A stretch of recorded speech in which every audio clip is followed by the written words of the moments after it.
ఢిల్లీ ఎలక్షన్లో బీజేపీ అయితే ఒక పెద్ద విక్టరీని అయితే తీసుకుందండి. అండ్ ఈ విక్టరీ నార్మల్ విక్టరీ అయితే కాదు బీజేపీకి. అండ్ ఎందుకంటే ఈ మాట నేను ఎందుకు అంటున్నానంటే ఈవెన్ చాలా మంది సిట్టింగ్ మినిస్టర్స్ అయితే sitting chief minister including Arvind Kejriwal గారు కూడా ఈ ఎలక్షన్లో ఓటమిని అయితే చూడాల్సి వచ్చింది.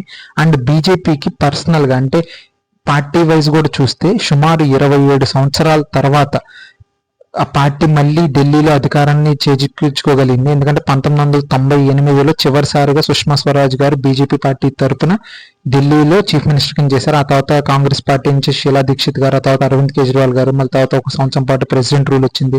ఆ తర్వాత మళ్ళీ కేజ్రీవాల్ గారికి మళ్ళీ కొన్ని లీగల్ ఇష్యూస్ ఉండటం వల్ల మళ్ళీ అదే పార్టీలో వేరే ఒక లేడీ అయితే సీఎం కింద చేశారు. అంటే సుమారు 27 సంవత్సరాల తర్వాత అంటే 1998 తర్వాత మళ్ళీ 2025లో మళ్ళీ బీజేపీకి అయితే ఢిల్లీ పీఠం అయితే దక్కింది.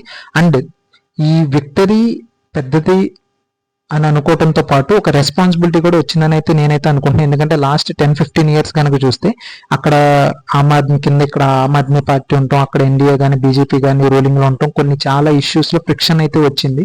కొన్ని లెఫ్టినెంట్ గవర్నర్ మధ్య, సీఎం మధ్య, అండ్ అలాగే ఈ సెంట్రల్ హోమ్ మినిస్ట్రీకి అండ్ అలాగే సీఎంఓ ఆఫీస్కి చాలా కొన్ని ఫ్రిక్షన్స్ అయితే వచ్చినాయి. అండ్ అలాగే చాలా ఎలిగేషన్స్ అయితే చేశారు, గవర్నమెంట్ సరిగ్గా పనిచేయనట్లేదు, లేదా లెఫ్టినెంట్ గవర్నర్ చాలా వాటికి అడ్డుపడుతున్నాడని.